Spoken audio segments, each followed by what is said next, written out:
Hey there, everyone. Good to see you. It's another edition of Walking Thoughts. I'm here in the parking lot of CFI, which is right over there. And I wanted to talk about something that I heard over the weekend. I was at the Grafton Monster Festival. It was a good time, except when it poured. We got stuck in a thunderstorm, which hit us on Saturday around I guess 3:30, 4 o'clock, something like that. And unfortunately, we were not prepared. And the casualty that we had, if you didn't see the pictures, because I don't think I posted them on YouTube, but the Skeptical Help Bar got destroyed. The covers, that's where it says the Skeptic is in and the Skeptical Help Bar, that was all made out of cardboard, so it did not survive. It literally fell apart because it got soaking wet. However, do not despair. I mean, I will certainly rebuild it. The frame is still good. Actually, I want to add a little bit more framing to it to make it stronger and a little bit more stable while it's at the table, especially because people have a habit of leaning on it, and it's not made to be leaned on. But now I'm going to adjust it and make it so that it is made to be leaned on a little bit. Anyway, so to my point, at one point during the weekend, I believe it was Saturday, because we had our booth set up. I was set up, and Daniel Reed was set up right next to me.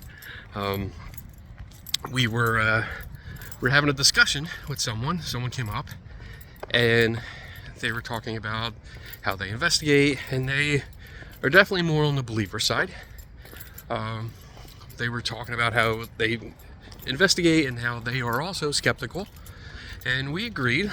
Daniel was talking to him more. I started to chime in because the guy said something about how he checked everything and he knows for sure there was nothing going on. Those aren't his exact words. I'm paraphrasing here, but he said something along the lines of, yes, I know what I saw. That's basically what it came down to. I know what I saw, I know what I heard, and there's no way it could be anything else.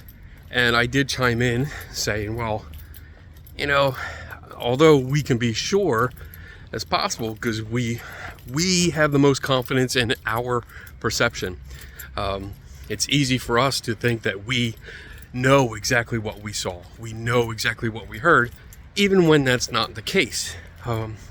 So I mentioned that to him, and he said something that totally turned me off to the conversation. He's like, no, I can't be fooled. I know what I'm doing, I can't be fooled. And I was done. I was done talking to him, at least for a little bit, because eventually I did start talking to him again. But that took me out of the conversation, because we are so easy to be fooled. We are so easy to fool.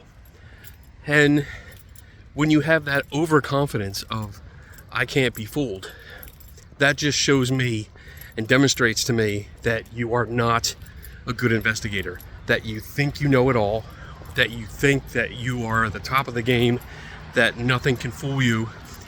Basically, your word is law. And that's just not a good way to go about things, because when you are wrong, when you are fooled, you look that much more dumb. Just to put it bluntly, you really look dumb, because you've just gone on and boasted about how you can't be fooled, and then when you are fooled, it just makes it that much worse. So it got me thinking, there are so many of us that we hear or we believe in ourselves. We believe that, we saw something, and usually you did see something. You heard something, you saw something that was a little strange or a little odd. But unfortunately, our beliefs, our biases start working their magic, so to speak, where it's, what could it be? Instead of investigating, many people in this community make assumptions, and the assumptions are based on their preconceived beliefs, where they are, the time of day or night it is. So say if you're in your own home and you hear something strange or see what you perceive as a shadow down the end of the hall, doesn't mean that it is, but if it's perceived that way, it could be thought of as, oh, there's that's a ghost. Maybe my place is haunted. Maybe something strange is going on. And then you become hyper aware because there's a little bit of fear that's in there because of the unknown. Not like you're going to run screaming like you're on a ghost hunting show, but there's a little bit of fear because it is the unknown, and if you can't see or hear something all the time, that is kind of scary. But then it's going to put this thought in your head, like, maybe I saw this. And the more you tell the story, and the more you tell the story to other people, and other people give their input, depending on who you talk to, it might convince you that you saw a ghost, even if you only saw a shadow, like a very innocent, non-threatening, non-supernatural shadow. You might convince yourself that that's what you saw, a supernatural ghost, demon, shadow, thingamajig, doohickey. So I guess it comes back to the idea that we do not always know what we saw. We do not always know what we heard.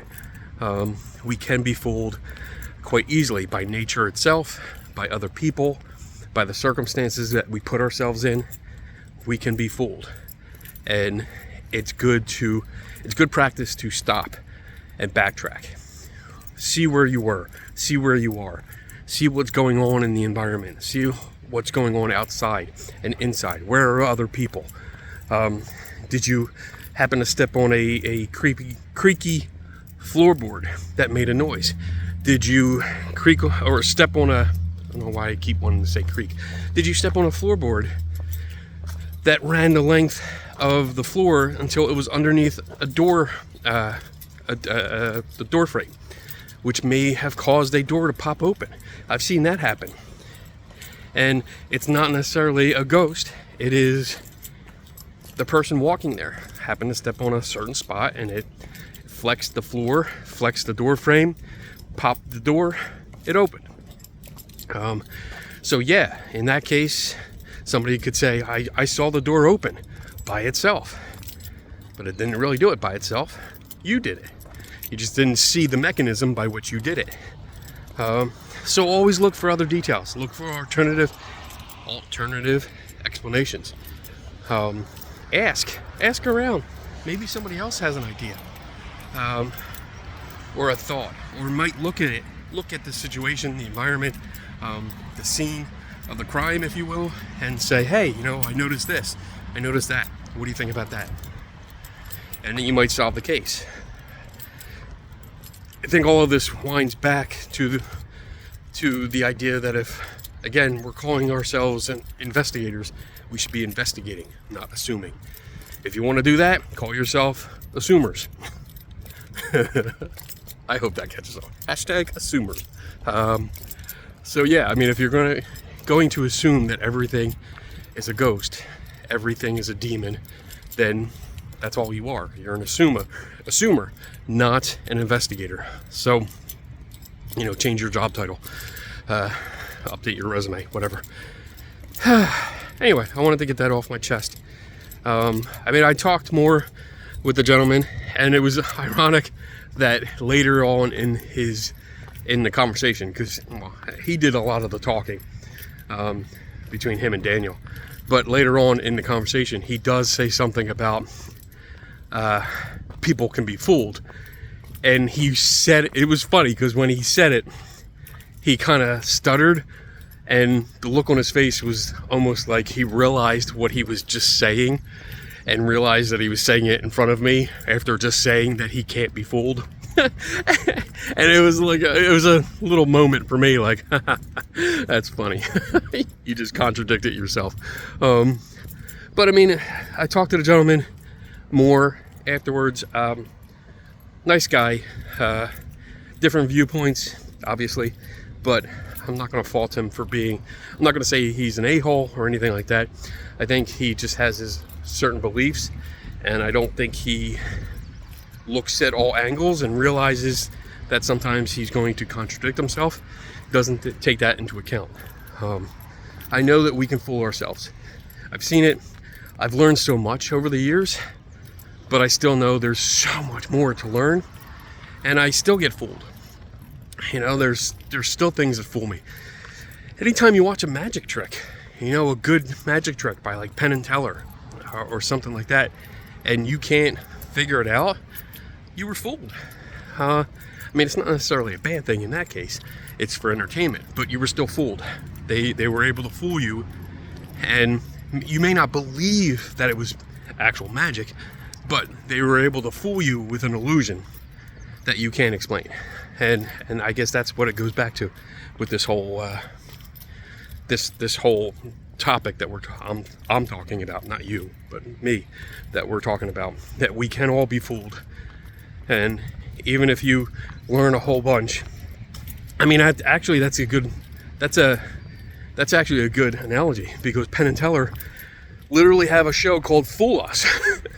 And it's based on two people that are a wealth of knowledge in magic, the art of magic, tricks, mentalism, sleight of hand, what have you. They are a wealth of knowledge, probably top of their game, and yet they can still be fooled. And that is a lesson for all of us. If those two top performers can still be fooled by people that may or may not be considered amateurs coming on stage and doing what they do, then what's that say about the rest of us that are not at the top of our game? You know, that are not professional investigators, that are not scientists, that are average people, that are maybe blue-collar workers, and going out and pretending to be an expert in a specific field that they are not an expert in. We can all be fooled, you know, like all of us can. I don't know if I'm ranting now. Am I just rambling on and on? Probably. I'm gonna stop, go in, because I got some work to do. I also have a meeting. Meetings. Anyway, I'm working on a video with Melanie Tracy King. I've been working on it for like a week or so, but I've been interrupted all the time, constantly, by other projects, which is good and bad. But it's basically about public libraries loaning out ghost hunting kits. And we rented one, and we got it back to my office, and we went through it piece by piece. There are only like 5 or 6 pieces in there, and we talked about each one. So I'm editing that down so that it's not too long, and it'll be out hopefully soon. My article, I have an article coming out about another missing person with a slight psychic twist. That should be coming out in the next day or two. So look for that. And otherwise, never stop learning. I'll see you later. Gotta go to work now. Bye.